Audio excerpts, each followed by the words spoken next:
Handmaid's Tale and the mirror it held to my past. When fiction feels like testimony. I recently binge-watched The Handmaid's Tale, expecting dystopian drama. What I didn't expect was the visceral recognition, the way June's story mirrored my own, not in a totalitarian regime, but in the cult-like family I became entangled with in 2010. Watching June fight for autonomy, for her children, for truth in a world built to erase her, I realized something I hadn't fully named before. I was never part of that family. I was their possession, their victim. Behind closed doors, the cult of domestic control. The family I entered operated like a closed system. 4 children aged 8 to 17, a mother complicit in silence, and a boyfriend who became my captor. What looked like a household was, in truth, a microcosm of coercion and abuse. I was raped and beaten repeatedly. My children were malnourished, emotionally neglected, and punished with the same cruelty their father had internalized from his own upbringing. When I tried to escape, the family closed ranks. Police were manipulated. My bruises, seizures, and pleas were explained away. Even when I needed emergency care for a pregnancy, they blocked access to hide their crimes. If I lost consciousness, they didn't call for help, they covered their tracks. The psychology of possession.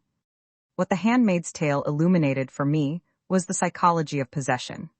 In Gilead, women are stripped of identity and autonomy. In my reality, the same tactics were used: isolation, gaslighting, surveillance, and systemic manipulation. The boyfriend's mother accepted it all because it mirrored her own marriage. Multiple women had been kept in the basement before me. This wasn't an anomaly. It was a pattern. Even after I left, the harassment continued. CPS calls, stalking, quiet sabotage. Not because they wanted reconciliation, but because they couldn't tolerate losing control. Survival as mythic resistance. What I've come to understand is that survival isn't just endurance, it's mythic resistance. Every time I fought back, every time I told the truth, every time I refused to be erased, I was rewriting the narrative. Not just for myself, but for others trapped in similar systems. My children deserved better. I deserved better.